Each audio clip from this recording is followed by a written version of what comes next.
नमस्कार दर्शक बंधु आपण को आम चैनल को स्वागत। आपणकर जदि मेष राशि तेबे यही भिडटी आपण मानक पई सेतिपई निजर व्यस्त समय मध्यरु मात्र 10 मिनिट समय आपण निज पई दियंतु एवं जानतु एही अक्टोबर मास 1 तारिख ठारू संपूर्ण मासटी आपणकर किभळे रहिबो।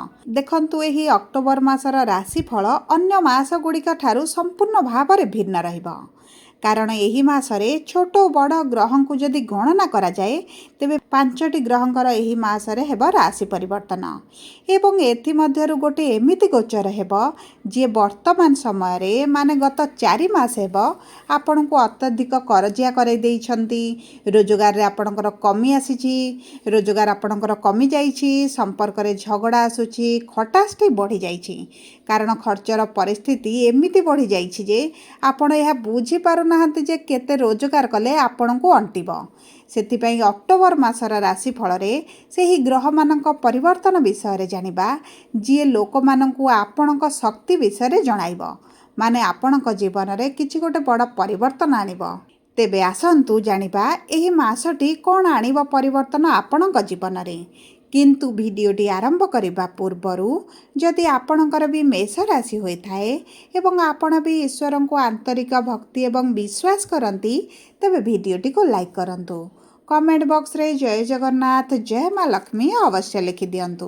ता सहित आम सह जोगाजोग करबा पई चाहुथिले वीडियोर मध्य भाग रे एक व्हाट्सएप नंबर टिए दिया जाइछि, जो नंबर साहाय्य रे आपण आम सह जोगाजोग करी निजर नूतन कुंडली प्रस्तुत करि परिबे, कुंडली विश्लेषण कराई परिबे किंबा चाकरी विवाह व्यवसाय प्रेम संपर्क स्वास्थ्य शिक्षा को नहीं किसी समस्या रही तार सहजरे स्वल्प मूल्य रे समाधान करि परिबे। सेतिपई आपण आम सह जोड़ी होई रुहंतु एवं व्हाट्सएप नंबर माध्यम रे आम सह जोगाजोग करंतु।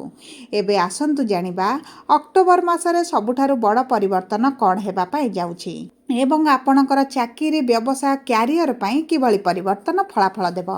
देखंतु सबुठारु बड़ परिवर्तन 3 अक्टोबर रे हेबा पई जाउछि, माने कर्मर स्वामी शनिदेव निजर स्वयं नक्षत्र छाड़ी माने उत्तर भाद्रपद नक्षत्र को छाड़ी बृहस्पतिंकर नक्षत्र रे प्रवेश करिवे एवं शनि आपणक कर्म क्षेत्रर स्वामी हेबा सहित आपणक लग्नेश्वर शत्रु होइथांती।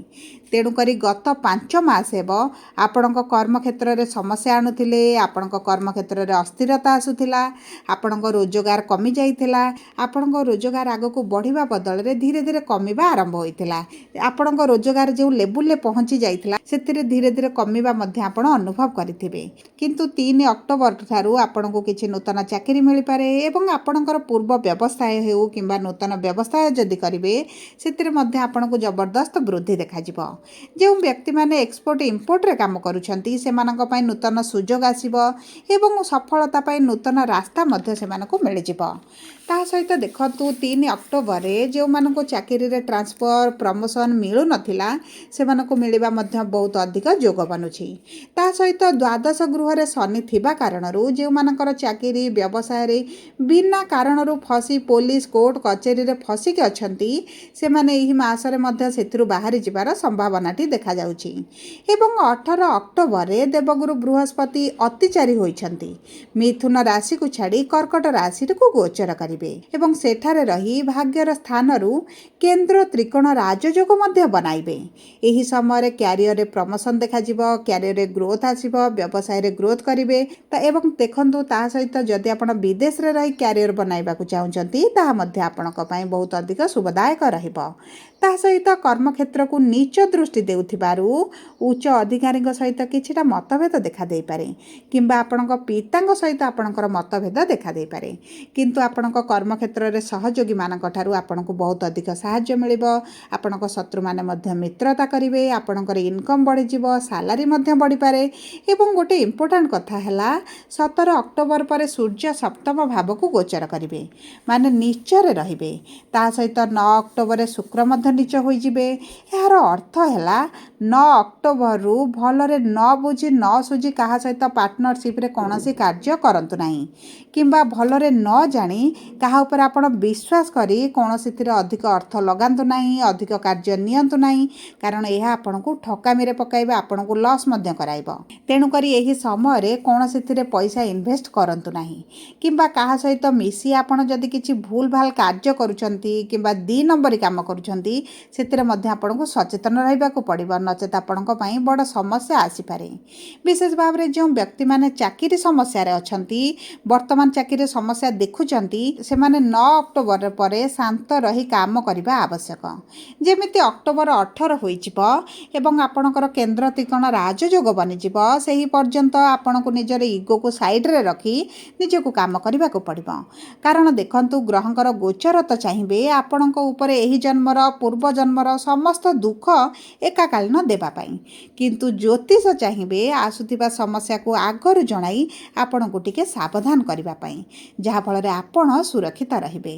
ଏବଂ ଦେଖନ୍ତୁ, ବିଦେଶ ଯିବାର କାରକ ହେଉଛନ୍ତି ଆପଣଙ୍କ ରାଶିରେ ଦେବଗୁରୁ ବୃହସ୍ପତି।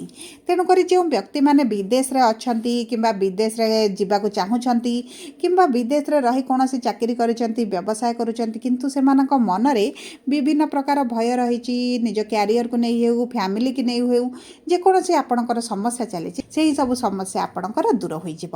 ତା ସହିତ ବିଦେଶରେ ଯଦି କିଛି ନୂତନ ବ୍ୟବସାୟ ଆପଣ ଆରମ୍ଭ କରିବା ପାଇଁ ଚାହୁଁଛନ୍ତି, ତେବେ 18 ଅକ୍ଟୋବର ପରେ ଆପଣଙ୍କ ପାଇଁ ବହୁତ ଅଧିକ ଶୁଭଦାୟକ ରହିବ।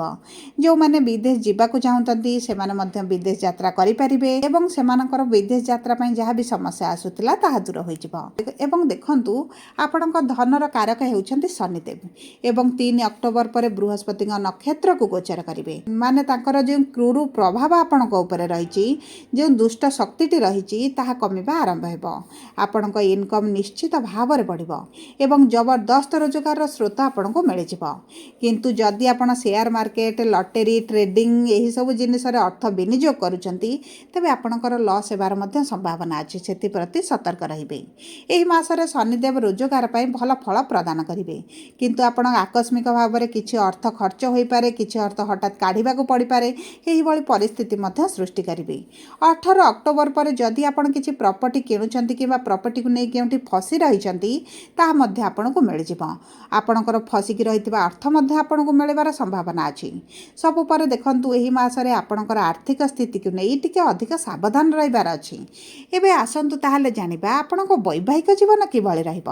ଦେଖନ୍ତୁ, ଆପଣଙ୍କର ରାଶିରେ ବିବାହର କାରକ ହେଉଛନ୍ତି ଶୁକ୍ର, ସୂର୍ଯ୍ୟ ଏବଂ ଏହି ମାସରେ ମଙ୍ଗଳ। 3 ଅକ୍ଟୋବର ପର୍ଯ୍ୟନ୍ତ ଆପଣଙ୍କ ସମ୍ପର୍କରେ ମତଭେଦ, ଝଗଡ଼ା ଭଳି ପରିସ୍ଥିତି ଦେଖାଦେଇପାରେ, କିନ୍ତୁ 3 ଅକ୍ଟୋବର ପରେ ବୁଧ ଆପଣଙ୍କ ସପ୍ତମ ଭାବକୁ ଗୋଚର କରିବେ ଏବଂ 24 ଅକ୍ଟୋବର ପର୍ଯ୍ୟନ୍ତ ଏହି ସପ୍ତମ ଗୃହରେ ମିତ୍ର ରାଶିରେ ବିରାଜମାନ କରିବେ। ମାନେ ବୈବାହିକ ସମ୍ପର୍କରେ ଯଦି କିଛି ଝଗଡ଼ା, ମନମାଳିନ, ମତଭେଦ ଭଳି ପରିସ୍ଥିତି ଥିଲା, ସେଥିରେ ସୁଧାର ଆସିବ। ଯେଉଁମାନେ ବିବାହ ହେଉନଥିଲା, ବିବାହ କରିବା ପାଇଁ ଚାହୁଁଥିଲେ, ଯୋଗାଡ଼ରେ ଥିଲେ, ସେମାନଙ୍କ ବିବାହ ହେବାର ମଧ୍ୟ ବହୁତ ଅଧିକ ଯୋଗ ବନୁଛି। ଏବଂ ତା ସହିତ ଆପଣ ଯଦି ଦ୍ୱିତୀୟ ବିବାହ କରିବା ପାଇଁ ଚାହୁଁଛନ୍ତି କିମ୍ବା ଦ୍ୱିତୀୟ ବିବାହର ଯୋଜନାରେ ଅଛନ୍ତି, ତେବେ ମଧ୍ୟ ଆପଣଙ୍କର ଦ୍ୱିତୀୟ ବିବାହ ହୋଇଯିବ। ଯଦି ଆପଣଙ୍କର ଶ୍ୱଶୁର ଘର ପ୍ରତି କିମ୍ବା ଆପଣଙ୍କ ଶାଶୁଘର ସହ ସମ୍ପର୍କରେ କିଛି ଖରାପ ପରିସ୍ଥିତି ଚାଲିଥିଲା, ସେଥିରେ ମଧ୍ୟ ଆପଣଙ୍କର ସୁଧାର ଆସିବ। କିନ୍ତୁ ଦେଖନ୍ତୁ, ଦ୍ୱିତୀୟ ଏବଂ ସପ୍ତମ ଭାବର ସ୍ୱାମୀ 9 ଅକ୍ଟୋବର ପରେ ନୀଚ ହୋଇଯିବେ। ତେଣୁକରି ଯେଉଁମାନେ ଗୋଟିଏ ସମ୍ପର୍କ ଠାରୁ ଅଧିକ ସମ୍ପର୍କରେ ଅନ୍ୟତ୍ର ସମ୍ପର୍କ ରଖିଛନ୍ତି, ନିଜ ପତି ବା ପତ୍ନୀଙ୍କ ଛଡ଼ା ଅନ୍ୟତ୍ର କୌଣସିଠାରେ ଆପଣଙ୍କର ସମ୍ପର୍କ ରହିଛି, ତେବେ ଆପଣଙ୍କୁ ଅଧିକ ସାବଧାନ ରହିବାକୁ ପଡ଼ିବ, କାରଣ ଏହି ସମୟ ମଧ୍ୟରେ ଆପଣଙ୍କର ଧରା ପଡ଼ିଯିବାର ବହୁତ ଅଧିକ ସମ୍ଭାବନା ଅଛି। ତେଣୁକରି ଏହିଭଳି ପରିସ୍ଥିତିରୁ ବାହାରି ଆସନ୍ତୁ, ନଚେତ୍ ଆପଣଙ୍କର ଧରା ପଡ଼ିବା କାରଣରୁ ବୈବାହିକ ସମ୍ପର୍କ ଖରାପ ହୋଇପାରେ, ଡାଇଭୋର୍ସ ଭଳି ପରିସ୍ଥିତି ମଧ୍ୟ ଆପଣଙ୍କର ଦେଖାଦେଇପାରେ। ଦେଖନ୍ତୁ, 18 ଅକ୍ଟୋବର ପରେ ଗୁରୁ କର୍କଟ ରାଶିକୁ ଗୋଚର କରୁଛନ୍ତି। ଏହାର ଅର୍ଥ ହେଉଛି, ଯଦି ଆପଣଙ୍କର ଭୂମି, ଘର, ପ୍ରପର୍ଟିକୁ ନେଇ କୌଣସି ଜାଗାରେ ଫସିକି ରହିଥିଲେ, ଝଗଡ଼ା ଚାଲିଥିଲା, ମନମାଳିନ ଚାଲିଥିଲା, କିମ୍ବା ଆପଣ କିଣିବା ପାଇଁ ଚାହୁଁଛନ୍ତି, ତେବେ ମଧ୍ୟ ଆପଣଙ୍କ ପାଇଁ ବହୁତ ଅଧିକ ଭଲ ରହିବ। ତାହା ସହିତ ଯଦି ଆପଣଙ୍କ ମାତା ପିତାଙ୍କ ସ୍ୱାସ୍ଥ୍ୟରେ ସମସ୍ୟା ଥିଲା, ତାହା ମଧ୍ୟ ଦୂର ହୋଇଯିବ। ଆପଣ କିଛି ମାତ୍ରାରେ ମାନସିକ ଶାନ୍ତି ମଧ୍ୟ ଅନୁଭବ କରିବେ। ଯଦି ଆମେ ଆପଣଙ୍କର ଶିକ୍ଷା ବା ସନ୍ତାନକୁ ଦେଖିବା, ତେବେ 9 ଅକ୍ଟୋବର ପୂର୍ବରୁ ଶିକ୍ଷା, ସନ୍ତାନକୁ ନେଇ ଆପଣଙ୍କର କୌଣସି ସମସ୍ୟା ରହିବ ନାହିଁ। କିନ୍ତୁ 9 ଅକ୍ଟୋବର ପରେ ପଞ୍ଚମ ଗୃହରେ, ଶିକ୍ଷାର ଗୃହରେ, ସନ୍ତାନର ଗୃହରେ କେବଳ କେତୁ ରହିଯିବେ। ମାନେ କେତୁ ଆପଣଙ୍କ ଶତ୍ରୁ ରାଶିରେ, ଶତ୍ରୁ ଗୃହରେ ଘରେ ବିରାଜମାନ କରିବେ। ତେଣୁକରି ଆପଣଙ୍କ ଶିକ୍ଷାରେ ସନ୍ତାନକୁ ନେଇ ଟିକେ ସମସ୍ୟା ବଢ଼ିପାରେ। ଆପଣ ଯଦି ଗର୍ଭବତୀ ଅଛନ୍ତି ତେବେ ଆପଣଙ୍କୁ ବହୁତ ଅଧିକ ସାବଧାନ ରହିବାକୁ ପଡ଼ିବ। କିମ୍ବା ଆପଣ ଦ୍ୱିତୀୟ ସନ୍ତାନ ପାଇଁ ଚେଷ୍ଟା କରୁଛନ୍ତି, ଏହା ଆପଣଙ୍କ ପାଇଁ ଭଲ ରହିବ। ଆପଣଙ୍କ ଦ୍ୱିତୀୟ ସନ୍ତାନଙ୍କ କ୍ୟାରିୟରରେ ମଧ୍ୟ ଭଲ ରହିବ। କିନ୍ତୁ ଆପଣଙ୍କ ପ୍ରଥମ ସନ୍ତାନ ପାଇଁ ଟିକେ ସମସ୍ୟା ଦେଖାଦେଇପାରେ। ତା ସହିତ ଯଦି ଆମେ ଆପଣଙ୍କର ସ୍ୱାସ୍ଥ୍ୟକୁ ଦେଖିବା, ତେବେ ଆପଣଙ୍କ ସ୍ୱାସ୍ଥ୍ୟରେ କୌଣସି ବି ବଡ଼ ସମସ୍ୟା ଦେଖାଯିବ ନାହିଁ। କିନ୍ତୁ ଆପଣଙ୍କ ଶରୀରରେ କିଛିଟା ଛୋଟ ଛୋଟ ସମସ୍ୟା ଆପଣ ଅନୁଭବ କରିପାରନ୍ତି। ବିଶେଷ ଭାବରେ ଦେଖନ୍ତୁ, ସୂର୍ଯ୍ୟ ଯେହେତୁ ଆପଣଙ୍କ ରାଶିରେ ନୀଚ ସ୍ଥିତିରେ ରହିବେ, ଆପଣଙ୍କ ବାମ ଆଖିରେ ସମସ୍ୟା ଦେଖାଦେଇପାରେ, ପରିସ୍ରା ଇନଫେକ୍ସନ୍ ହୋଇପାରେ, ପେଟରେ ସମସ୍ୟା ଦେଖାଯିବାର ବହୁତ ଅଧିକ ସମ୍ଭାବନା ଅଛି। ସେଥିପାଇଁ ଆପଣଙ୍କୁ ଟିକେ ନିଜ ସ୍ୱାସ୍ଥ୍ୟର ଦାୟିତ୍ୱ ନେବାକୁ ପଡ଼ିବ। ସବୁ ପରେ ଦେଖନ୍ତୁ, ଶୁଭାଶୁଭ ଫଳକୁ ବୃଦ୍ଧି କରିବା ପାଇଁ ଆପଣ ପ୍ରତିଦିନ ଲକ୍ଷ୍ମୀ ଚାଳିଶା ପାଠ କରନ୍ତୁ ଏବଂ ଚେଷ୍ଟା କରନ୍ତୁ ଏହି ଗୋଟିଏ ମାସ ମଧ୍ୟରେ ପ୍ରତି ରବିବାର ଦିନ ଆପଣ ମନ୍ଦିରରେ ଗୁଡ଼ ଦାନ କରିବା ପାଇଁ। ଏହା ଆପଣଙ୍କର ଶୁଭାଶୁଭ ଫଳକୁ ବୃଦ୍ଧି କରିବ। ଯଦି ଆପଣଙ୍କର ମେଷ ରାଶି ହୋଇଥାଏ, ଭିଡ଼ିଓଟି କିଭଳି ଲାଗିଲା କମେଣ୍ଟ ବକ୍ସରେ ଲେଖି ଜଣାନ୍ତୁ। ଯଦି ଆପଣଙ୍କ ପ୍ରିୟଜନଙ୍କର ମେଷ ରାଶି ହୋଇଥାଏ, ଭିଡ଼ିଓଟି ତାଙ୍କ ସହ ସେୟାର କରନ୍ତୁ। ଯଦି ପ୍ରଥମ ଥର ଆମ ଚ୍ୟାନେଲକୁ ଆସିଛନ୍ତି, ଚ୍ୟାନେଲଟିକୁ ସବସ୍କ୍ରାଇବ୍ କରନ୍ତୁ। ପାଖରେ ଥିବା ବେଲ୍ ଆଇକନ୍କୁ ପ୍ରେସ୍ କରନ୍ତୁ। ଧନ୍ୟବାଦ।